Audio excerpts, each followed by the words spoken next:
Mais dans les choses de Dieu, c'est pareil. Si tu n'es pas passé par la mort avec Christ, tu ne peux pas avoir la vie avec Christ. Il ne suffit pas de dire je suis chrétien, je suis enfant de Dieu, juste comme les gens disent, nous sommes tous des enfants de Dieu. Dieu est le Père de tous, il est le Créateur, nous sommes tous les enfants de Dieu. Non, nous sommes tous les créatures de Dieu. Nous ne sommes pas tous enfants de Dieu. Non.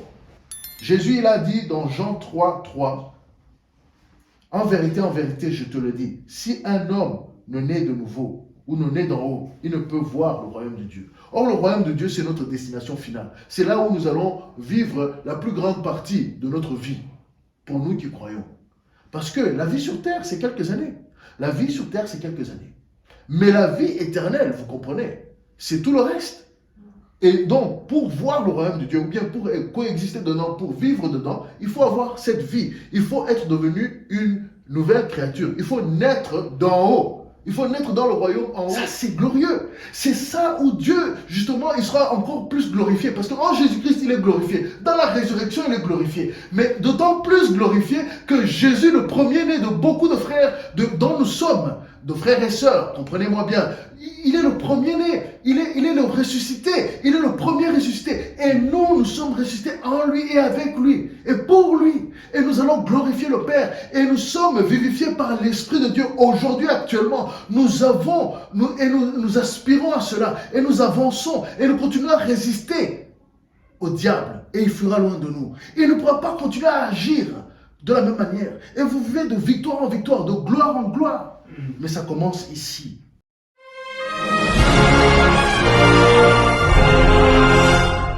Gloire à Dieu.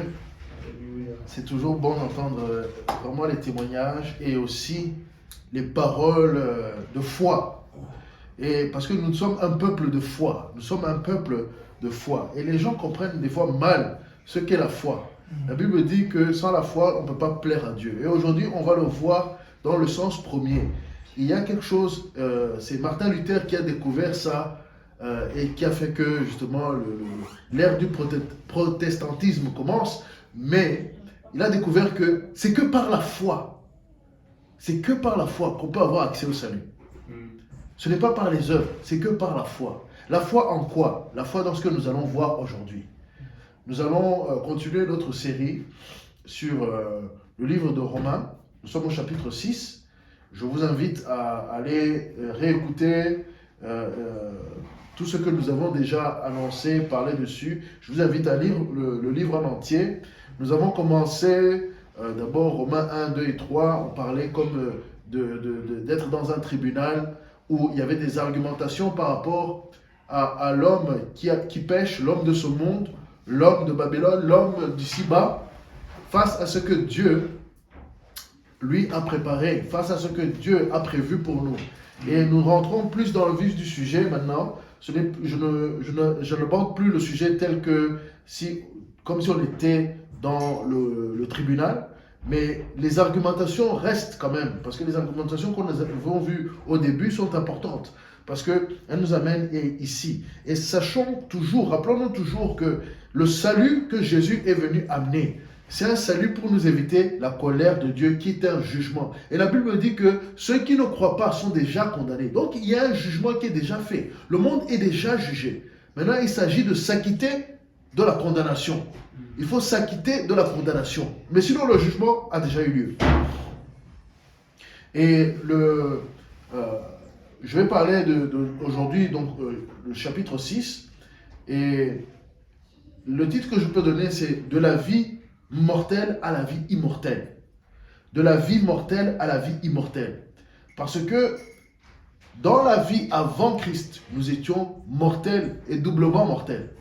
Mais dans la vie avec ou après Christ, nous sommes appelés à être immortels. C'est le début d'une vie immortelle, c'est-à-dire mais bonne, parce que finalement, les hommes, leur esprit continue à exister, leur âme continue à exister même après la mort, même si les gens aujourd'hui veulent nier cette réalité. Mais il y a deux destinations pour l'âme de quelqu'un, pour ta conscience, pour ta conscience, tout ce qui fait que tu es qui tu es, au-delà de ton corps. Il y a le ciel, ou bien la manière qu'on voit le ciel, ou bien être dans la présence de Dieu, on va dire ça comme ça, parce que Si on regarde bien les Écritures, il y a deux destinations. Éphésiens dit que nous sommes assis avec Christ, mais déjà, actuellement, mais nous sommes encore ici-bas. Mais l'Apocalypse nous dit que, qu'est-ce qui va se passer? L'Apocalypse nous dit que à la fin, la nouvelle Jérusalem va descendre et Dieu va régner sur la terre avec nous. Donc, le monde spirituel et le monde physique vont être un. Un peu comme nous les humains, nous le sommes. Nous sommes spirituels et nous sommes physiques en même temps. Bon. Et ici, au chapitre 6, nous allons voir un peu l'aspect technique. J'aime dire que Paul, c'est comme quelqu'un qui explique la mécanique de la foi ou la mécanique du salut. Il explique le fonctionnement, les choses qui font qu'une chose est comme elle est dans l'esprit, au niveau de l'esprit. Il nous parle vraiment de la machine spirituelle que nous sommes, ou bien j'utilise des termes d'aujourd'hui, parce qu'aujourd'hui nous sommes beaucoup dans tout ce qui est l'informatique, la robotique et ainsi de suite, et beaucoup de gens comprennent cela, mais au niveau de la foi, au niveau de la manière que nous vivons, même au niveau de notre âme, nos émotions, il y a des lois qui conditionnent cela, et aussi par rapport au salut, il y a des lois qui conditionnent cela, et nous allons en parler aujourd'hui. Et nous allons d'abord lire juste les deux derniers versets de Romains 5 et ensuite nous allons aller dans Romains 6. Donc Romains 5, je vous rappelle que Romains 5 parlait de deux races d'hommes, la race d'Adam qui est condamnée à mourir et la nouvelle race en Jésus-Christ qui est la race de ceux qui ont la vie éternelle. Et donc Romains 5, 20, or la loi est intervenue pour qu'on l'offense, or la loi, Romains 5 dit, or la loi est intervenue pour que l'offense abondât, mais là où le péché a abondé, la grâce a surabondé, afin que, comme le péché a régné par la mort, ainsi la grâce régna par la justice pour la vie éternelle par Jésus-Christ notre Seigneur. Et directement, nous allons dans Romains 6. Que dirons-nous donc? Allons-nous préserver dans le péché? Allons-nous persévérer dans le péché afin que la grâce abonde? Certainement pas. Nous qui sommes morts au péché, comment vivrons-nous encore dans le péché? Ou bien ignorez-vous que nous tous qui avons été baptisés pour le Christ Jésus, nous avons été baptisés pour sa mort. Nous avons donc été ensevelis avec lui par le baptême pour la mort, afin que comme Christ a été ressuscité d'entre les morts par la gloire du Père, de même nous aussi, nous marchions en nouveauté de vie. Car si nous avons été identifiés avec lui dans la ressemblance de sa mort, nous le serons donc aussi dans la ressemblance de sa résurrection. Sachant ceci, que notre vieil homme a été crucifié avec lui, afin que le corps du péché soit rendu inactif, pour que nous ne soyons plus esclaves du péché. Car celui qui est mort est justifié du péché. Or, si nous sommes morts avec Christ, nous croyons que nous vivrons aussi avec lui, sachant que Christ, ayant été ressuscité d'entre les morts, ne meurt plus. La mort ne domine plus sur lui. Car en ce qu'il est mort une fois pour toutes au péché, mais en ce qu'il vit pour Dieu. De même, vous aussi, tenez-vous vous-même comme morts au péché, mais comme vivants pour Dieu dans le Christ Jésus. Que le péché ne règne donc pas dans votre corps mortel, pour que vous obéissiez aux convoitises de celui-ci. Et ne livrez pas vos membres au péché comme instruments d'iniquité, mais livrez-vous vous-même à Dieu comme d'entre les morts, étant faits vivants, et vos membres à Dieu comme instruments de justice. Car le péché ne dominera pas sur vous, parce que vous n'êtes pas sous la loi, mais sous la grâce. Que dire alors? Allons-nous pécher parce que nous ne sommes pas sous la loi, mais sous la grâce? Certainement pas. Ne savez-vous pas qu'à quiconque vous vous livrez vous-même comme esclave pour obéir, vous êtes esclave de celui à qui vous obéissez, soit du péché pour la mort, soit de l'obéissance pour la justice. Or, grâce soit rendue à Dieu de ce qu'après avoir été esclave du péché, vous avez obéi du cœur au modèle d'enseignement dans lequel vous avez été instruits. Mais ayant été affranchis du péché, vous êtes devenus esclaves de la justice. Je parle à la façon des hommes à cause de la faiblesse de votre chair. Car de même que vous avez livré vos membres comme esclaves à l'impureté et à l'iniquité, pour l'iniquité, de même maintenant, livrez vos membres comme esclaves à la justice pour la sainteté. Car lorsque vous étiez esclaves du péché, vous étiez libres à l'égard de la justice. Quel fruit aviez-vous donc alors des choses dont maintenant vous avez honte? Car la fin de ces choses, c'est la mort. Quel fruit aviez-vous donc alors des choses dont maintenant vous avez honte? Vous avez honte. Car la fin de ces choses, c'est la mort. Mais maintenant, ayant été affranchis du péché et étant devenus esclaves de Dieu, vous avez votre fruit dans la sainteté et pour aboutissement la vie éternelle. Car le salaire du péché, c'est la mort. Mais le don de grâce de Dieu, c'est la vie éternelle dans le Christ Jésus, notre Seigneur. Amen. Amen. Ce que j'aime avec Paul quand il écrit aux Romains, c'est qu'il n'y a même presque pas besoin de prêcher ou de rajouter grand-chose. C'est explicite, c'est assez clair, c'est assez systématique. C'est-à-dire que tu peux en faire presque des mathématiques. Tu peux dire ça plus ça égale ça. Tu peux dire, si tu n'es pas passé par là, tu n'as pas encore reçu ce que tu devrais avoir. Donc, s'il n'y a pas ça, tu peux, donc en informatique, il y a ce qu'on appelle les conditions. Si, alors, sinon. Si, alors, sinon. Ça, c'est une condition. If, then, else, en anglais. C'est ce que vous allez voir. Vous n'allez pas trouver si. Donc, en informatique, c'est toujours l'anglais, la langue de l'informatique. Mais, dans les choses de Dieu, c'est pareil. Si tu n'es pas passé par la mort avec Christ, tu ne peux pas avoir la vie avec Christ. Il ne suffit pas de dire je suis chrétien, je suis enfant de Dieu, juste comme les gens disent, nous sommes tous des enfants de Dieu. Dieu est le Père de tous, il est le Créateur, nous sommes tous les enfants de Dieu. Non, nous sommes tous les créatures de Dieu. Nous ne sommes pas tous enfants de Dieu. Sur la planète, il y a beaucoup de créatures de Dieu, humaines. Il y a beaucoup d'humains, à gauche, à droite, qui sont nés, les fils d'Adam, la première race. C'est-à-dire celle d'Adam. Mais ceux qui sont nés d'en haut, ou ceux qui sont nés de nouveau, la Bible dit nés de nouveau, mais en réalité dans l'original c'est ceux qui sont nés d'en haut. Ceux qui sont nés d'en haut, ils ne sont pas tous, ce n'est pas tous qui sont nés d'en haut. Donc, ce n'est pas toute la majorité de la race humaine ou des humains qui sont nés d'en haut. Non. Jésus, il a dit dans Jean 3, 3, en vérité, je te le dis, si un homme ne naît de nouveau ou ne naît d'en haut, il ne peut voir le royaume de Dieu. Or, le royaume de Dieu, c'est notre destination finale. C'est là où nous allons vivre la plus grande partie de notre vie, pour nous qui croyons. Parce que la vie sur terre, c'est quelques années. La vie sur terre, c'est quelques années.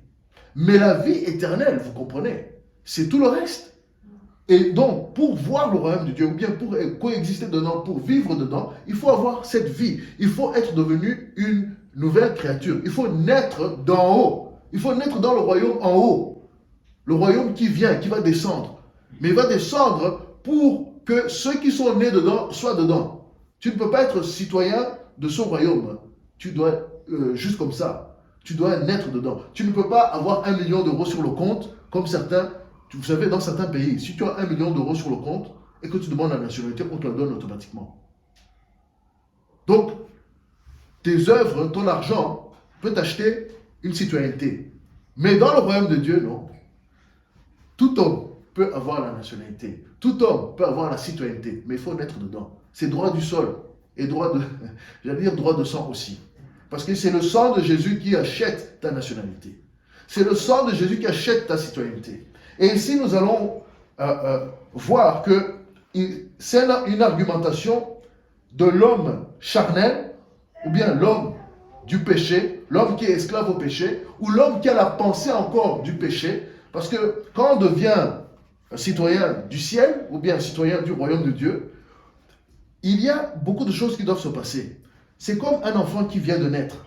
Un enfant qui vient de naître n'a pas toute la compréhension de là où il est né. Il peut reconnaître peut-être sa maman à l'odeur, il peut connaître son papa à sa voix, et ainsi de suite. Plus il grandit et plus il comprend son environnement, plus il comprend son identité. C'est au bout d'un moment, moi par exemple, voilà, je suis ce qu'on peut appeler un noir ou bien la peau brune, comme dit ma fille. Mais tant que je n'ai pas vu un blanc, je ne vais pas savoir que, ou bien un rose de peau, je ne peux pas savoir que je suis noir. Il y a des gens, ils n'avaient jamais vu des noirs, ils ne pensaient pas qu'ils existaient, jusqu'à qu'ils en aient vu un, et puis là ils ont vu, ah mais en fait je suis blanc. Donc il y a d'autres hommes qui sont différents. Donc, quand on est citoyen du ciel, ou citoyen du royaume de Dieu, on doit rentrer dans la compréhension de qui nous sommes, de notre identité. On doit aller et grandir. Et ici, Paul, lui, qui a eu ses révélations par le Saint-Esprit, et c'est le Saint-Esprit qui donne ses enseignements à Paul, pour l'Église de Rome plus spécifiquement, mais pour tous, parce qu'à Rome, je le rappelle, il y avait des Juifs et des non-Juifs, et ils étaient en train de rentrer dans la compréhension de leur nouvelle identité. Hein? Et Paul, c'est tout ce qu'il faisait. Il allait, il faisait des églises, et puis après, il les expliquait comment vivre correctement et comment comprendre, bien, il expliquait ce que Dieu a fait en eux. Parce que des fois, tu peux être transformé, mais tu ne connais pas tous tes droits. Tu ne connais pas tout ce que tu es capable de faire et tout ce que tu ne devrais pas faire. Parce que nous sommes un être complexe, nous avons nos pensées, nous avons notre manière de voir. Donc il est important ici, et c'est ce qu'il fait, d'expliquer pour que notre foi soit solidement ancrée dans quelque chose. C'est pour ça que je disais, nous avons besoin de la foi. La foi en quoi? Et c'est ce que nous voyons ici. Nous devons comprendre que lorsque nous croyons, nous commençons à croire à ce que le Saint-Esprit met dans notre cœur et à ce que nous avons entendu dans l'évangile d'un prédicateur, d'un évangéliste, de ce que nous avons lu ou entendu à la télé ou à la radio. Nous avons entendu parler de cet homme, Jésus-Christ, qui est arrivé et qui a parlé et qui ensuite, il a parlé en enseignant le royaume de Dieu. Et ensuite, il a fait une démonstration de la gloire du Père et il a montré d'où il venait. Il a fait beaucoup de miracles. Et ensuite, il est mort et ressuscité. Il avait dit aux disciples, ils ne comprenaient pas, je détruirai ce temple et le troisième jour, je le relèverai. Et ils pensaient qu'il parlait du temple naturel que Salomon avait construit et qui avait été reconstruit déjà. Là, non, il parlait de son corps. Et les disciples ne comprenaient pas. Et beaucoup de gens aussi, jusqu'à aujourd'hui, ne comprennent pas ce que Jésus a fait. Mais lorsque tu as entendu ce message de la bonne nouvelle, que tu peux devenir une nouvelle personne, que ton passé peut être complètement enlevé, que tu n'es plus obligé de vivre dans le péché, que tu n'es plus obligé d'être esclave du péché, que tu peux avoir une vie nouvelle, tu n'as plus besoin d'être accro à la drogue, au sexe, à la pornographie ou à toutes sortes de choses qui peuvent te rendre accro. Il y a toutes sortes de choses, vous savez, les démons, ils trouvent plein de manières de rendre l'homme esclave au péché. Ici, lorsque vous avez entendu ce message et que vous dites oui, je veux, et vous croyez dans votre cœur et que vous confessez dans votre bouche que Jésus est votre Seigneur, là, vous faites un acte de foi. Vous rentrez dans quelque chose, peut-être que vous ne comprenez pas tout, mais heureusement, il y a les écrits pour ceux qui nous ont précédés et qui ont reçu ces révélations. Et ici, il dit, mais il faut abandonner le péché complètement. On ne peut pas persévérer dans le péché. Vous savez, pour persévérer, ça veut dire que tu continues à faire. Tu continues à faire activement. Pour persévérer, ce n'est pas un acte passif. C'est une action. C'est une chose que tu te dis, mais je vais continuer. Et ça veut dire que ta volonté est en train d'être exercée. Quand tu persévères dans quelque chose, tu es en train d'appliquer ta volonté. Et ici, c'est parce qu'il y a des gens qui ont un faux raisonnement. Et Paul, justement, il dit, nous devons assujettir toute pensée à Christ. Et ça, c'est ce qu'il fait ici. Quand les gens disent, que dirons-nous donc? Allons-nous persévérer dans le péché afin que la grâce abonde? Il dit, non, jamais. Certainement pas. Nous sommes morts au péché. Si tu as cru en Jésus-Christ et que maintenant tu es baptisé, parce que ce qui suit, c'est le baptême, tu meurs pour Christ. C'est ce qu'il dit. Tu es baptisé pour le Christ Jésus, pour Jésus-Christ. Et donc, tu es baptisé, donc tu es mort. Quand on baptise quelqu'un, on le met sous l'eau. Et c'est pour ça que le baptême, il est important de mettre tout le corps. Parce que c'est tout ton corps, toute ta vie qui était mortelle. Tu meurs avec le péché. Le péché est mort. Et quand on te relève, maintenant, tu as une vie nouvelle. Voilà ce que symbolise le baptême. Mais ce n'est pas juste un symbole. C'est quelque chose qui est réel. C'est quelque chose qui est réel. C'est-à-dire que ta nouvelle création, donc tu deviens une nouvelle créature, tu deviens une nouvelle race, tu deviens quelqu'un de nouveau. Tu n'es plus le même. Oui, tu es encore dans ton corps naturel, mais il y a une nouvelle création. Il y a une nouvelle créature en toi qui commence à exister. C'est cette créature spirituelle qui va continuer à exister et qui va recevoir un nouveau corps. Donc, Dieu, maintenant, il trouve ta carte d'identité du ciel et il pourra te donner un nouveau corps. Si tu n'es pas passé par cette mort, tu ne peux pas aussi avoir cette nouvelle vie. Et c'est un processus. Paul, il est très conscient, par le Saint-Esprit, il est très conscient que, voilà, lorsque nous naissons de nouveau, il ne s'agit pas d'aller directement au ciel, sinon on serait tous morts et puis on disparaîtrait du jour au lendemain. Mais il y a un jour où on disparaîtra, mais ce n'est pas ce jour. Il y a un jour où les humains qui ont cru en Jésus et qui sont devenus des enfants de Dieu disparaîtront comme ça. Mais ce jour n'est pas encore. Et là, je parle de l'enlèvement, du changement, où nous allons passer dans la dimension supérieure, la dimension qui est la dimension de Dieu, la dimension spirituelle, qui est plus réelle que cette dimension dans laquelle nous sommes.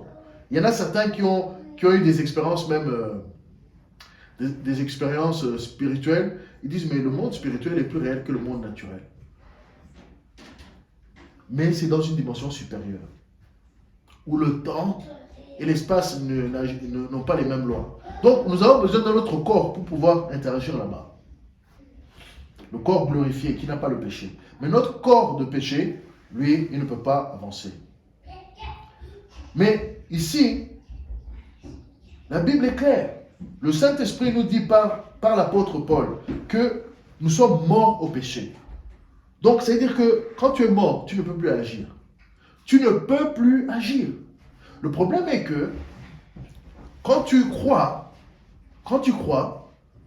et que tu as foi, ça prend un certain temps avant de réaliser qui tu es. Je vous dis, c'est comme un bébé. Les bébés, ils ne sont pas encore conscients. Ceux qui étudient la petite enfance, ils disent que l'enfant commence à être conscient de ses membres et même de son autonomie, d'être soi-même. Qu'après, presque à l'âge de 2 ans, c'est là où ils commencent à être vraiment conscients d'eux-mêmes. Et c'est pour ça que des fois, ils vont commencer à avoir peur, parce qu'ils commencent à comprendre qu'ils sont détachés de leur mère ou de leurs parents, hein, surtout de leur mère. C'est là qu'ils commencent à comprendre qu'ils sont un être à eux-mêmes. Alors, nous, lorsque nous devenons enfants de Dieu, il y a encore des vestiges du passé. Il y a encore les vestiges de l'homme du péché. La conscience n'est pas encore complètement renouvelée.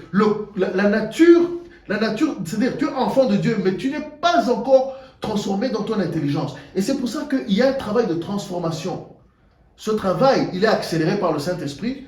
Plus le temps tu passes avec la parole de Dieu et donc avec le Saint-Esprit, et plus ça va être transformé et renouvelé. Au niveau spirituel, la croissance spirituelle, ça n'a rien à voir avec la croissance physique. Pour normalement, les humains normalement constitués, pour devenir adulte, il faut grandir jusqu'à environ 20 ans, ou 18 à 20 ans, mais il y en a même, ils disent jusqu'à 25 ans, pour être un homme complet. Pour les femmes, il y a aussi une étape. Il y a des choses qui commencent à se manifester à l'adolescence. Bien sûr, les hormones travaillent et ainsi de suite. On grandit et le corps est mûr on peut dire entre 18 à 25 ans. Parce qu'il est capable de faire des choses, mais pas toute la force nécessaire ou ainsi de suite. Et dans l'esprit, ce n'est pas une question de temps, c'est une question d'engagement. C'est une question de volonté personnelle et de ce que tu laisses l'esprit, la place que tu donnes à l'esprit d'agir en toi. C'est pour ça que des fois, il y a des gens, ils restent des bébés chrétiens et continuent à se poser des mauvaises questions parce qu'ils ne comprennent pas, parce qu'ils n'ont pas lu la parole et parce qu'ils n'ont pas aussi laissé l'esprit les parler. Ils s'endurcissent à l'esprit et on attriste le Saint-Esprit beaucoup de fois. Je ne suis pas en train d'accuser juste les bébés chrétiens. Même les chrétiens ou bien les croyants, les personnes qui ont cru et qui ont eu accès à la parole et à l'esprit pendant des années, il y en a des fois, ils calent. Pourquoi? Parce qu'il y a des choses de leur passé qui continuent à les plafonner dans leur compréhension. Ça continue à les plafonner dans leur compréhension au lieu de s'ouvrir et d'aller de gloire en gloire. Or, nous sommes appelés d'aller de gloire en gloire. Et ici, on parle vraiment du début. Lorsque tu es mort au péché, tu n'es plus esclave au péché. Et c'est vraiment tout ce qu'il développe dans Romains 6. Nous sommes morts avec Christ. Christ, il a pris tout le péché du monde, passé, présent, futur. Il a pris tout sur lui, en lui. Donc, dès que tu reconnais ce qu'il fait, ça veut dire que le péché qui t'était attribué est attribué à lui. Il y a un transfert, spirituellement, il y a un transfert. Il y a une chose qui se passe. Et du coup, tu perds ta nature d'avant. Tu es mort. Tu meurs avec lui. Donc, tu ne peux plus agir comme tu agissais avant. Maintenant, pour agir comme tu faisais avant, il y a un combat. Et d'ailleurs, nous allons le voir plus loin dans Romains 7 et 8. Paul, vraiment, il examine cela. Il y a un combat. Et là, même dans les chapitres précédents, on a vu que la conscience nous accuse tour à tour. Nous, des fois, elle nous accuse, des fois, elle nous accuse. Pourquoi? C'est parce qu'il y a eu un début. Le Saint-Esprit a commencé à agir sur ton esprit et sur ta conscience. Mais ce n'est pas encore complet. Nous avançons. Et plus nous avançons, plus la sainteté augmente en nous. Et plus nous comprenons. Et plus nous avons l'habilité d'être des enfants de la justice. D'être des gens qui agissent selon la justice de Dieu. Plus nous avançons. Et plus nous avons la capacité d'être des instruments de justice. Et c'est ce qu'il dit ensuite. Donc le corps mortel, notre corps mortel, est toujours là. C'est-à-dire que, oui, je suis devenu enfant de Dieu. J'ai encore des envies. J'ai encore même mon corps naturel. Paul, il nous le dit au verset 12. Que le péché ne règne donc pas dans votre corps mortel. Celui-ci encore. Celui qui n'est pas encore transformé. Pour que vous obéissez aux convoitises de celui-ci. Donc maintenant, nous voyons que le corps que nous avons a ses propres convoitises. Pourquoi? Parce que le corps, il est dans ce monde déchu. Le monde déchu continue à agir. Et vous savez, non seulement le corps agit, mais les démons aussi vont tenter de souffler sur votre corps. Ils vont vérifier, est-ce que vraiment vous êtes mort? Est-ce que vous êtes bien mort? Ils vont vouloir éveiller les choses. Ils disent, mais lui là, on le connaît. Il faisait ça, ça et ça. Il aimait les femmes. Ah, on va lui envoyer des belles filles là. On va voir ce qu'il va faire. Est-ce qu'il est vraiment mort? Est-ce que tu es mort? Tu vois la belle fille, est-ce que tu peux dire, oh, merci Seigneur pour cette belle créature, et passer ton chemin? Il aimait l'argent, il aimait le jeu, il aimait aller au casino, il aimait faire ceci. Maintenant, tu vas commencer à avoir des affiches pas loin de chez toi, sur ton chemin pour aller au travail. Oh, le casino est ouvert, il y a un nouveau truc. Ou bien Internet, parce que maintenant tu n'as même plus besoin de au casino, sur Internet il y a assez. Il y a les liens qui vont venir, les pop-up comme on dit. Ils vont venir pour que tu ailles jouer. Est-ce que tu vas céder ou est-ce que tu vas dire non, ça ce n'est plus pour moi?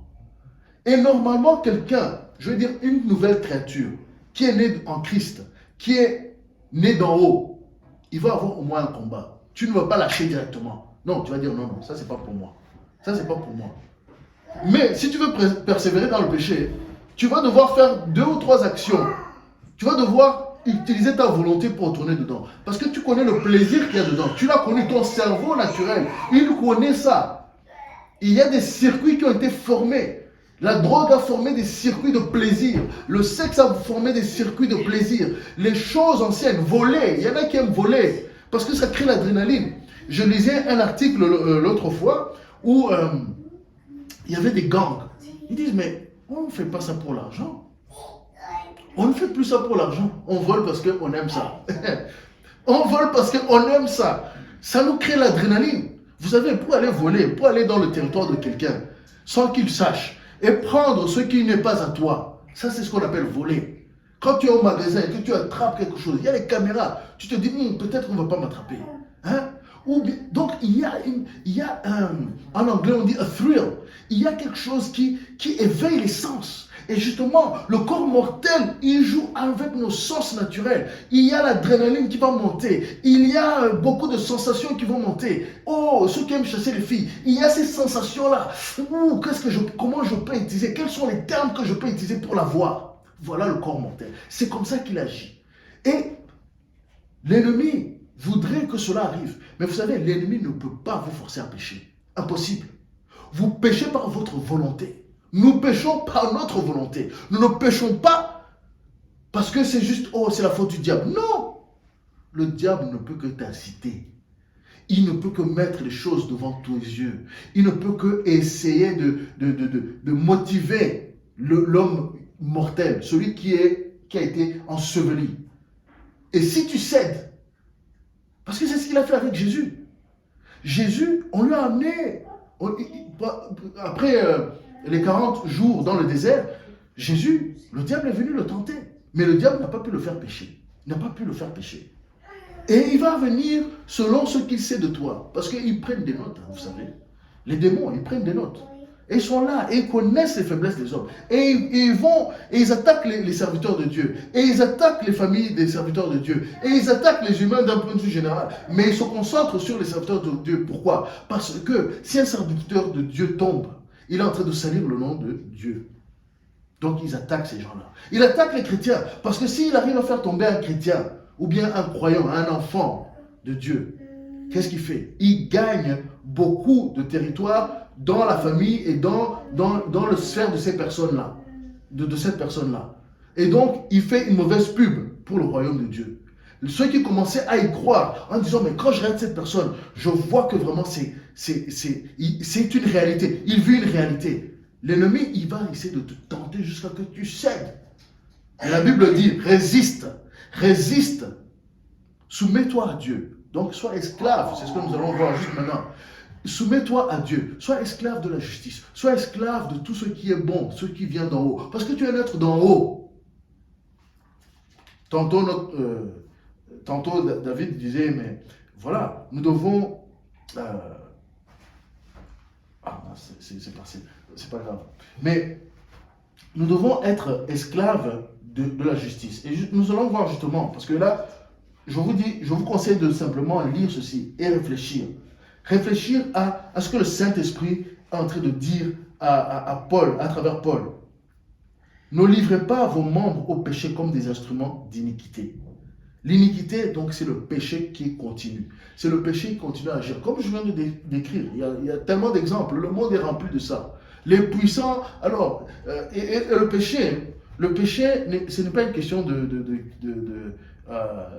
si tu es riche ou si tu es pauvre. Les pauvres pêchent autant que les riches. Simplement, ils ont peut-être moins de capacité à pécher. Parce que l'argent ne fait augmenter qui tu es. Donc, il y a des... Et aussi, vous savez, avoir de l'argent peut être une tentation. Parce que maintenant, ça peut vouloir éveiller. Tu te dis, oh, les choses que je ne pouvais pas faire. Si tu deviens riche, or que tu es devenu croyant, et que tu avais eu des envies que tu n'as jamais assouvies quand tu n'étais pas croyant, maintenant l'argent arrive. Les envies là peuvent revenir. Parce que l'ennemi, il va essayer de t'inciter. Il va dire, oh, je me rappelle, il avait prononcé ça. Oh, quand je serai riche, je pourrais faire ça, je pourrais faire ça, je pourrais avoir toutes les filles que je veux, je pourrais parier avec n'importe quoi, je pourrais m'acheter une île, je pourrais faire toutes ces choses-là qui vont perdre ton temps et qui...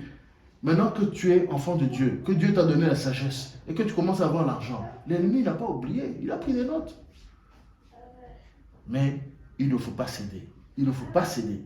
Il faut persévérer dans la justice. Et nous allons voir justement dans la deuxième partie, dans le verset, donc justement, être instrument de la justice, c'est ce qu'il nous dit au verset 13. Nous devons être des membres à Dieu comme instrument de justice.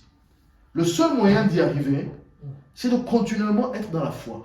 Cette affaire, quelqu'un peut lire ce texte et peut dire, oh non, ça c'est du n'importe quoi. C'est des fabulations, c'est des histoires, c'est des contes de fées. Mais non, la réalité nous montre que nous sommes des humains. Et c'est ce que beaucoup de gens disent. Mais non, c'est trop facile. Tout ce que vous dites là, cette grâce-là. ce que Dieu a fait dans tous les systèmes de croyance, parce que tout le monde croit, même l'athée, il croit en lui-même, il croit qu'il n'y a rien après, il croit dans le rien, la religion du rien. Il y a un humoriste qui disait nous croyons en rien, je crois que c'est Dieudonné, il parlait du rien, nous croyons en rien, et il faisait des rituels pour le rien, et ainsi de suite. Mais oui, il y a toute une religion du rien. Tu crois en rien, tu vas mourir, et tu penses qu'il n'y a rien. Mais le rien, quand tu es dans le rien, dans le néant, imagine être dans le néant pendant l'éternité, parce que c'est ton Dieu. Tu as cru dans rien, alors maintenant tu vas rencontrer rien. Donc tu n'as aucun stimuli, mais tu auras ta conscience. Et tu verras que, oh, il n'y a rien, mais je suis dans le rien. Imagine qu'on te donne ce que tu désires, que tu reçois rien. Mais ça, c'est une illusion. C'est une illusion. La Bible dit que nous sommes... L'homme est insensé. Celui qui ne croit pas en Dieu est insensé. Tu es déjà insensé. Fou, en d'autres termes. Pour ceux qui ne comprennent pas ce niveau de français. Tu es fou. Tu crois. Tu crois. Même toi qui es athée, tu crois.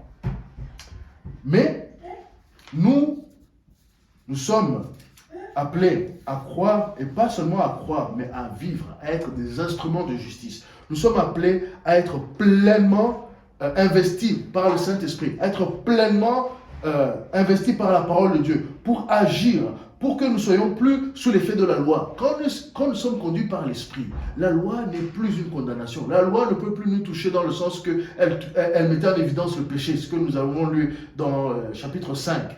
Non, là, nous ne sommes plus dominés par les choses qui nous freinaient avant. Parce que quand tu es esclave au péché, tu as un gros problème. C'est que tu sens en toi-même qu'il y a un problème. Parce que nous avons une conscience. Dieu nous a donné, pas Dieu. Nous avons choisi la connaissance du bien et du mal. Nos ancêtres l'ont fait. Adam et Ève, ils ont choisi la conscience du bien et du mal. Donc tu es au courant du bien et du mal que tu fais. Et c'est pour ça que la conscience continue à agir. Maintenant, quand tu as l'Esprit de Dieu qui est en toi, lui, il commence à te dire, ne fais pas ça, évite ça. Ou il va te donner les sentiments. La Bible dit qu'il nous donne le vouloir et le faire. Donc maintenant, nous commençons à vivre, et plus nous donnons la place au Saint-Esprit, plus nous devenons des instruments de justice. Et plus nous laissons Christ rentrer en nous, et plus nous laissons habiter et prendre plus de place en nous, et moins nous avons envie de faire les choses qu'on faisait avant. Il y a une histoire, je vais vous la raconter, mais il faudra vérifier, mais je l'ai entendu d'un prédicateur assez crédible, et il disait, D.L. Moody, l'évangéliste du 19e siècle, vraiment très, très grand évangéliste. Il y a une stripteaseuse, donc une danseuse voilà, vous voyez, qui est venue à Christ. Et puis, Moody lui dit maintenant, allez vivre pour le Seigneur Jésus. Allez vivre pour Christ. Elle dit, mais moi je danse. Il dit, va danser pour Christ. Mais elle dit, non, il n'a pas compris. Je danse, je me mets à poil. Hein? Je me mets nu pour que les gens admirent mon corps et ainsi de suite. Il dit, va continuer pour Christ. Ah, les gens disent, non, on ne comprend pas. Elle était renouvelée. Et l'argent même a augmenté. Elle a continué à danser. L'argent a augmenté. Parce que maintenant, il y avait même l'onction de Dieu. Mais pas dans la manière qu'on pense. Sa vie a commencé à être transformée. Au bout d'un moment, parce qu'elle avait des heures où elle ne pouvait pas venir dans les rencontres de la communauté et ainsi de suite. Et bien sûr, tout le monde continue à suivre le dossier. Et au bout d'un moment, elle sentait que non, cette affaire-là, ce n'est plus pour moi. Je ne peux pas, ce n'est pas pour moi. Parce que sa nouvelle nature a commencé à prendre le dessus. Elle a commencé à être transformée de l'intérieur. Ça a commencé à prendre plus de place. Parce que le péché avait été enlevé, mais tout le sens de ce que ça veut dire n'avait pas encore germé en elle assez.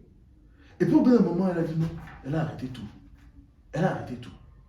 Et c'est comme ça. Tout le monde ne vient pas dans ce chemin de la même manière. Comme les gens ne naissent pas tous de la même manière.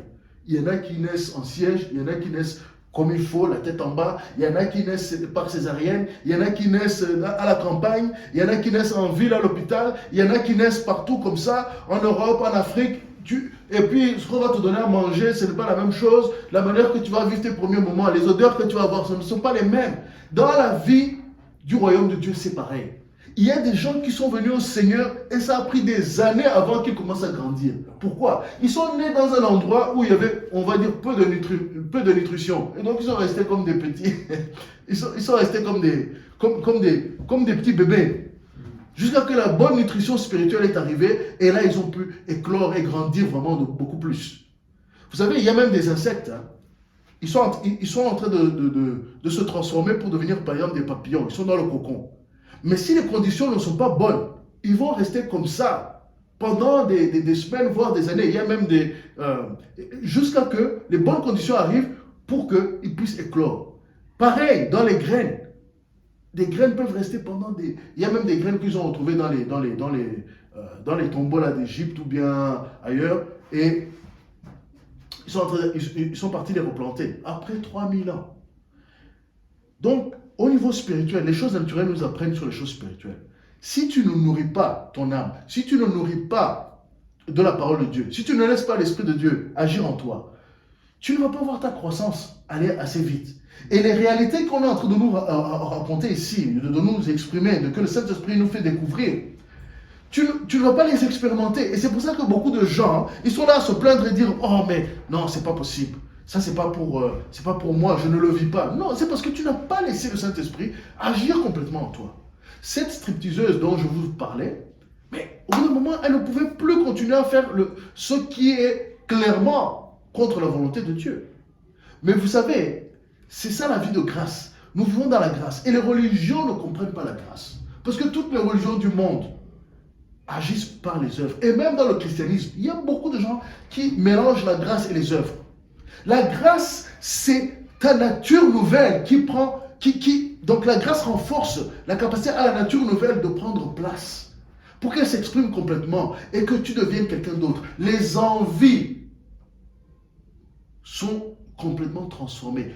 Là, il nous donne le vouloir et le faire. Qu'est-ce que ça veut dire? C'est-à-dire qu'il te donne des goûts nouveaux, il te donne des pensées nouvelles, il te donne des idées nouvelles. Et les anciennes idées, parce que nous pouvons être transformés, mais nous avons encore ce corps mortel. Le cerveau doit être reprogrammé. La Bible dit comme ça, nous devons être renouvelés dans notre intelligence. C'est-à-dire que des circuits nouveaux doivent être construits en nous. Vous savez, il y a un temps. Et plus tu as été dans le mal, et plus il faut un temps parfois, ou bien alors il faut un miracle qui accélère le temps pour que la transformation soit faite et que tu deviennes un instrument de justice. Et pour que tu ne sois plus esclave. Donc, vous savez, lorsque les gens étaient esclaves, il y a différents types d'esclavage. Mais là, justement, nous allons dans la deuxième partie, à partir de verset 15. Lorsque les gens étaient esclaves, si tu avais un mauvais maître, il te battait, ça te laissait des cicatrices, ça te laissait des marques. Même quand tu deviens libre, les cicatrices sont encore là. Les marques sont encore là. La douleur, là on t'a mis, tes chaînes, il y a encore les marques. Mais tu peux, donc ces choses peuvent encore affecter ta vie. Tu peux voir encore les stigmates du passé et ainsi de suite. Mais quand tu deviens un homme libre, tu peux t'habiller nouveau, enfin là je parle de manière naturelle, ces marques ont moins d'impact sur toi. Ça va frère? Donc, lorsque ces marques, il y a même des témoignages où ces marques sont complètement enlevées. Il y a des gens qui s'étaient tatoués et le tatouage sort parce que c'était des tatouages démoniaques. Mais il faut savoir que nous sommes dans une transition. Ici-bas, nous sommes dans une transition. C'est le début. Nous sommes comme cette graine qui commence à grandir. Mais au bout d'un moment, nous allons recevoir un corps nouveau, où les marques du passé ne seront plus du tout là. Et d'ailleurs, la Bible dit que Jésus va enlever nos larmes. Tous les souvenirs du passé vont complètement être effacés. Complètement. Même si tu essaies de dire, oh, ça... On va dire de quoi tu parles. Et d'ailleurs, aujourd'hui, c'est comme ça que le Saint-Esprit traite avec nous.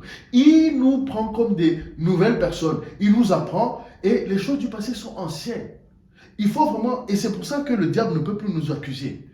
Le péché est mort. Ce que nous avons fait dans le passé, c'est fini. Et c'est pour ça que nous devons le laisser. Ici, nous étions esclaves au péché, mais nous ne le sommes plus. Maintenant, nous vivons par la grâce. La grâce qui finalement alimente notre vie nouvelle. C'est par la grâce que nous pouvons vivre. La grâce seule, c'est-à-dire c'est fait que par Dieu. Rien de nous-mêmes. Effectivement, dans le monde naturel, nos parents, mais je n'ai pas décidé de naître. Je n'ai pas décidé de naître. Mais mon père et ma mère se sont unis, je suis arrivé. Je n'ai pas décidé. Même dans le naturel, nous pouvons comprendre ces choses-là. Personne ne décide de naître. Tu peux décider ensuite de faire ce que tu veux, mais tu ne décides pas de naître. La différence, c'est qu'au ciel, là, tu acceptes ce que Dieu fait. Et du coup, tu nais de nouveau. Ou bien tu nais d'en haut. Et dès que tu es né d'en haut, ce n'est pas toi qui as pu le faire. Ce n'est pas ton acte qui a pu le faire. Oui, tu as accepté. Tu as accepté. Tu as accepté de recevoir ton identité réelle. Celui que Dieu avait prévu depuis la fondation du monde. Il a donc d'être devenu enfant de Dieu. Et c'est ce que la grâce fait. Maintenant, parce que nous vivons dans le temps, tout n'est pas transformé. Nous ne recevons pas notre corps spirituel tout de suite. Non. Nous devons maintenant recevoir au chapitre verset 17. Au verset 17, il dit, ô grâce soit rendue à Dieu de ceux qui, après avoir été esclaves du péché, vous avez obéi de cœur. Donc le cœur a été changé. Au modèle d'enseignement dans lequel vous avez été instruits. Donc il y a eu une instruction. Il y a une instruction que Jésus a donnée aux disciples. Et il a dit, allez enseigner, faites des disciples, enseignez-leur tout ce que je vous ai enseigné. Pourquoi? La parole qui est Jésus-Christ nous a amené les vérités divines qui nous forment. Parce que notre être spirituel a besoin de l'ADN spirituel. Il a besoin d'une structure spirituelle. Il a besoin des muscles spirituels. Il a besoin du sang spirituel. Ou bien la lumière, qui est la lumière d'ailleurs. Il a besoin de la foi. Nous ne vivons plus par le sang naturel, nous vivons par la foi. Ce qui constitue, et d'ailleurs c'est comme ça que nous vivons des guérisons, c'est comme ça que nous vivons des miracles. Nous ne sommes plus des gens qui vivons selon le sang. Parce que la Bible dit que la vie est dans le sang. Mais la Bible dit aussi que le juste vivra par la foi. Donc maintenant, lorsque nous sommes justifiés, nous vivons par la foi. Parce que c'est la foi qui nous ouvre à notre identité. C'est la foi qui nous permet de recevoir cette lumière. Et que les paroles de Christ agissent en nous. Et que l'acte qu'il a fait, la parole de Dieu agit en nous. Et nous avons cette nouvelle identité. Et donc, ce qui nous a été instruit, c'est ça. Et donc, nous sommes affranchis du péché. Et vous savez, Jésus, il a dit que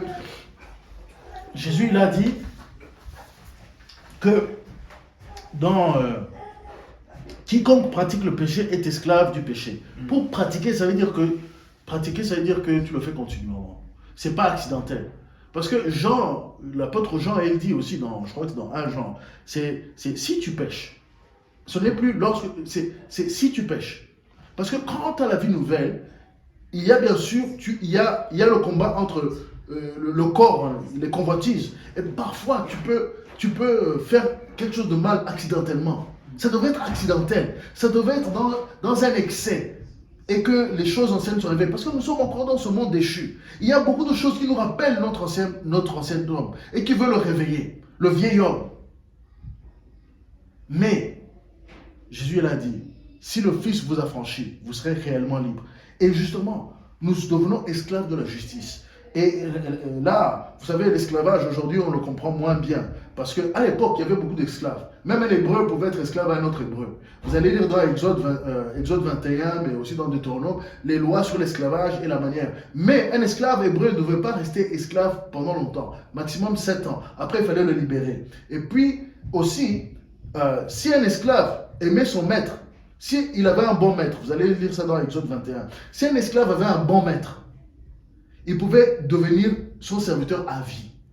Parce que peut-être dans sa maison, comme Eliezer, il pouvait devenir, dans sa maison, il pouvait avoir Eliezer par rapport à Abraham, pour ceux qui ne comprennent pas. Eliezer, c'était un des serviteurs ou esclaves d'Abraham qui était fidèle jusqu'à ce qu'Abraham l'avait considéré comme son fils. Mais, donc, un esclave pouvait décider de rester esclave ou serviteur. Il devenait comme un enfant dans la famille de son maître. Alors qu'est-ce qui se passait? On prenait ton oreille et on clouait, on te faisait un piercing à l'oreille, à la porte de la maison ou bien le bois de la tente pour signifier que maintenant tu fais partie de la maison de ton maître. Et c'est ce qui se passe dans la nouvelle naissance. Nous devenons, enfants de Dieu, parce que c'est au-delà de l'esclavage, c'est esclave de la justice, c'est dans notre état ici-bas. Parce que soit tu es esclave, Jésus l'a dit, soit tu es pour moi, soit tu es contre moi. Il n'y a pas d'autre manière, il n'y a pas de zone grise. Non, soit tu es enfant de Dieu, soit tu es esclave au péché. Soit tu es esclave à la justice, donc à la sainteté, tu vis dans la sainteté, soit tu es esclave au péché. Nous sommes appelés à être affranchis et nous avons été affranchis. C'est notre foi, nous le recevons, mais nous devons le réaliser, nous devons le manifester, nous devons devenir enfants de Dieu dans notre vie naturelle, dans la vie ici-bas. Nous devons vaincre le corps mortel et ses convoitises. Nous ne devrons pas céder à chaque fois que tu dis « Oh mais j'ai envie de manger ceci ou cela » ou bien « J'ai envie de faire ceci » ou bien « J'ai envie de me masturber » ou « J'ai envie de… » Toutes ces choses qui viennent, ces convoitises, ou bien « J'ai envie de faire ceci ». Enfin bref, il y a tellement de choses qui peuvent venir qui ne sont pas dignes de Dieu. Et si tu dis « Seigneur, je te donne plus de place dans ma vie, je te donne plus de place en moi », ces envies vont partir. Il faut donner le feu vert. Dieu est un gentleman. Mais quand tu lui donnes le feu vert, il vient et te réarrange. Toi-même, un jour, tu vas te découvrir, mais au fait, je combattais ça avant, l'alcool, je n'en pouvais plus, et tout ça, j'ai fait alcool anonyme, j'ai tout fait, je suis retombé. Mais maintenant, même le goût me dégoûte. Comment tu arrives à ce niveau-là? Non, ce n'est plus l'ancien. Je vais parler de Joël. Bon, je ne suis pas alcoolo, ce n'est pas l'alcool. J'ai eu d'autres histoires par rapport à la pornographie. Je n'ai plus d'envie. Je n'ai plus envie d'aller chercher ça. Je n'ai plus envie de la pornographie. Je n'ai plus envie de faire toutes sortes de choses. Parce que je suis changé. Je ne suis plus le même. Tes amis qui t'ont connu quand tu allais dans les soirées tout le temps, maintenant ils vont te chercher, ils vont te dire mais tu n'es plus le même, tu n'as plus envie. Et voilà, tu deviens maintenant un témoin. Tu deviens maintenant un enfant de Dieu. Tu commences à briller. Et la Bible dit que nous devons briller et que la lumière de Christ brille à travers nous. Et donc là, nous sommes libres. Nous sommes libres. Nous devenons réellement libres. Et Paul, il utilise des termes, il met en comparaison. Par exemple, il dit, mais au verset 20, lorsque vous étiez esclaves au péché, vous étiez libres à l'égard de la justice. Donc il y a une liberté. C'est pour ça que les gens qui pêchent et qui n'ont pas encore la conscience de chercher une meilleure vie, mais ils le font tranquillement. C'est pour ça aussi Jésus dit, mais il faut être chaud ou froid, mais pas tiède. Si tu es froid, sois réellement froid. Si tu es dans le péché, sois réellement dans le péché. Et parce que tu es libre à l'égard de la justice. Ça ne te dit rien. Ça ne te dit rien. Bien sûr, il y a la conscience du bien et du mal, mais il n'y a pas cette idée, oh, je suis en train d'offenser Dieu. Mais aussi, lorsque tu es dans le Seigneur, tu es libre du péché. Tu ne cherches plus à le faire. Tu n'es plus. Il faut que vraiment quelqu'un te le rappelle. Il faut vraiment passer, il faut persévérer dedans. Il faut aller chercher. Il faut regarder les films là qui vont éveiller des choses qui sont mortes. Il faut vraiment aller consommer quelque chose. Et les gens, et c'est là où le problème se trouve aujourd'hui actuellement pour beaucoup d'enfants de Dieu, c'est qu'ils continuent à consommer des choses qui éveillent le vieillot. Non, il faut essayer d'éviter ça. Il faut même éviter, pas essayer. Il faut éviter ça. Moi, ça fait, j'ai Internet, mais la télé, je ne l'ai plus parce que ça ne m'amène rien de bon. Je peux m'informer, je peux lire des articles, je peux même regarder des films, mais je dois choisir. Ou bien je dois être conscient de ce que je fais pour que ça n'agisse pas en moi. Mais il ne faut pas aller comme un aveugle pensant que tu vas consommer tout comme tu consommais avant et ça ne va pas avoir d'effet. Non. Si tu continues à avoir la convoitise pour le péché, si tu commences à avoir envie de faire le péché, il faut questionner si tu es vraiment né d'en haut. Beaucoup de gens, ils ont fait une petite prière. La petite prière qu'on vous invite souvent à faire. Oh, je te reçois Jésus comme mon Seigneur et mon Maître.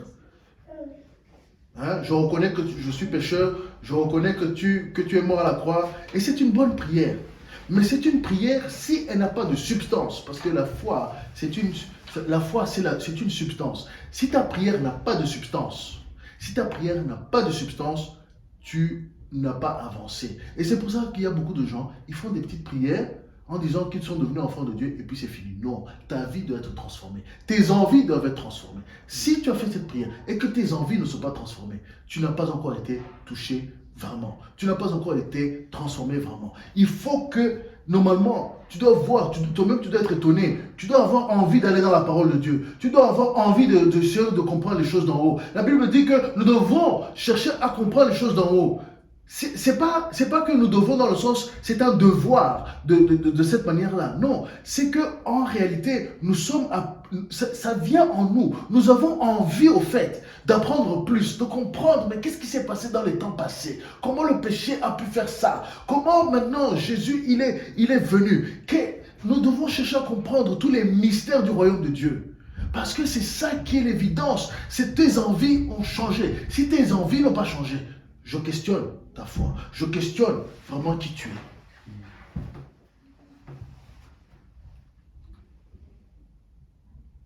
Enfin,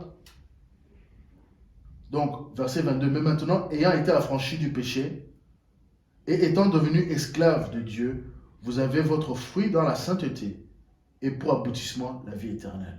Là, Paul, il finit son argumentation, il finit sa présentation. Donc, il finit au verset 22 et 23. Mais maintenant, ayant été affranchi du péché et étant devenu esclave de Dieu, vous avez votre fruit dans la sainteté et pour aboutissement la vie éternelle. Donc, cet état où nous combattons et nous résistons, et en fait, nous combattons même plus, où l'Esprit de Dieu agit en nous, nous commençons à vivre dans la sainteté. Et l'aboutissement de cette sainteté ici-bas, c'est la vie éternelle. Donc, il ne faut pas qu'on tombe dans l'erreur de penser que si on peut vivre comme on veut, oh Jésus a tout pris. C'est vrai qu'il a tout pris. Et l'évidence qu'il a tout pris en toi, c'est qu'il a pris tout ce qui était en toi, tout le péché qui était en toi. Il a fait mourir le péché. Donc, normalement, le péché ne devrait plus s'exprimer en toi. Ou en tout cas, ça devient devenir un problème de conscience où le Saint-Esprit dit non, non, non. Là, tu dois te repentir. Et donc, ça va te donner la vie éternelle. Parce que nous sommes encore dans ce corps. Et ce corps a encore ses convoitises. Mais au bout d'un moment, le corps on peut le faire taire. Et on peut vivre des choses extraordinaires, même ici-bas. Même dans ce corps mortel. Mais, si tu n'as pas cette envie, il faut vraiment questionner. Est-ce que tu es vraiment né d'en haut? Est-ce que tu es né d'en haut? Est-ce que tu es né de nouveau? Comme Jésus disait à Nicodème. Parce que car le salaire du péché, c'est la mort. Donc si tes envies sont encore pour les choses de ce monde, continuellement et dans tous les niveaux, non, non, tu es religieux.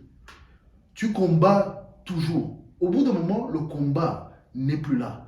Oui, le combat, mais dans des choses de plus en plus petites. Tu n'es plus là en train de combattre les mêmes péchés que tu avais il y a longtemps. Non, ces choses se sont tues en toi. Ils sont morts. La mort a agi. Donc la vie que Jésus amène la mort au péché. Jésus a condamné le péché à mort. Donc en toi, le péché devrait mourir. Et la vie devrait augmenter. En toi, la vie devrait simplement augmenter. Parce que sinon, c'est la mort qui t'attend.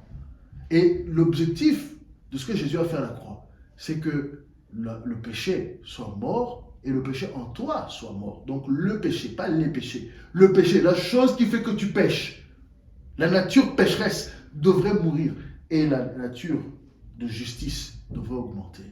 Jusqu'à ce que tu reçoives la récompense qui est le corps nouveau, qui lui est incorruptible. Et c'est pour cela, c'est ça que nous attendons tous.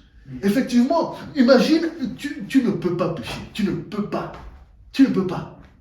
Ça, c'est glorieux. C'est ça où Dieu, justement, il sera encore plus glorifié. Parce qu'en Jésus-Christ, il est glorifié. Dans la résurrection, il est glorifié. Mais d'autant plus glorifié que Jésus, le premier-né de beaucoup de frères dont nous sommes, de frères et sœurs, comprenez-moi bien, il est le premier-né. Il est le ressuscité.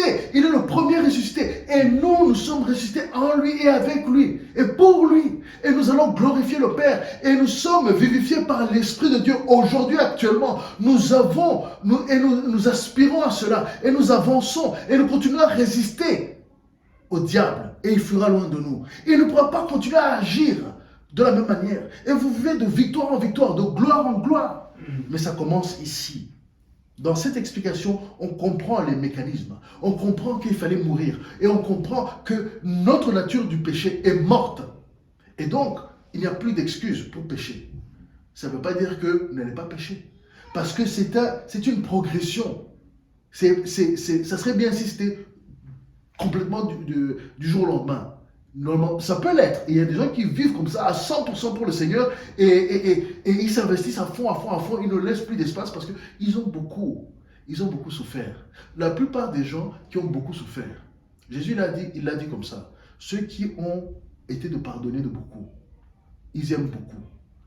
Et ça se manifeste. Ceux qui avaient été affligés par la religion ou bien par le péché, donc les religions qui te font faire toutes sortes de choses, de sacrifices et ainsi de suite. Lorsque tu es libéré de ça et que tu rentres vraiment dans cette grâce, tu vis pour cette grâce. Tu vis pour cette grâce. Et c'est très différent. C'est très différent. La vie éternelle en Jésus-Christ notre Seigneur, c'est le don, c'est ça vraiment le don de grâce de Dieu. Et c'est ça que beaucoup de gens disent, oh mais c'est trop facile. Non, ça a coûté cher. Ça a coûté au Seigneur tout ce qu'il avait. Ça a coûté. Mais il a payé et il a dit tout est accompli. Et il a été glorifié, il est ressuscité. Et aujourd'hui, il a amené la vie. Il a amené la lumière pour les hommes. Il nous a créé un chemin. Il est devenu la porte pour le royaume de Dieu. C'est en lui et par lui et seulement à travers lui que nous avons accès à cette vie nouvelle, à cette vie d'en haut, à cette vie éternelle. Et chers amis, je vous invite à connaître cette vie. Encore une fois, oui, on vous fait faire des prières, on vous demande de faire des prières, mais vous ne pouvez pas simplement faire cette petite prière et ne pas vivre ensuite la chose pour laquelle vous priez. Non, vous devez vivre vraiment, réellement, quelque chose de nouveau. Et si vous ne vivez pas ça, vous êtes en train de vivre une religion, vous êtes en train de vivre peut-être même encore sous la loi, vous condamnez beaucoup, vous n'appliquez pas de grâce sur les autres, vous êtes en train encore de vivre dans les choses du passé. Non, nous sommes appelés à vivre dans la liberté. Nous sommes des hommes libres. Nous devenons des véritables hommes libres. Et c'est ce que les Juifs avaient du mal à comprendre quand Jésus dit « Si le Fils vous a franchi, vous serez réellement libre. » Non, cherchez à vivre librement. Cherchez à vivre dans la liberté. Parce que là où il y a l'esprit, il y a la liberté. Et l'esprit doit être en vous pour que vous soyez libre du péché. Libre pour agir et faire des choses nouvelles. Des choses dignes de Dieu. Inspirées par Dieu. Pour Dieu. Et pour que les hommes puissent connaître ce Dieu. Pour que vous deveniez une source de vie. Une source de vie. Jésus, il a dit, j'amène la vie et la vie en abondance. Il amène pour vous et pour les autres autour de vous. Il vous remplit et il vous remplit au-delà pour que vous puissiez donner aux autres. Si vous ne vivez pas ça encore, vous avez encore un chemin. Mais il faut laisser l'Esprit de Dieu agir en vous. Je vous l'encourage. Amen. Amen. Amen. Seigneur notre Dieu, nous reconnaissons ce que tu as fait pour nous.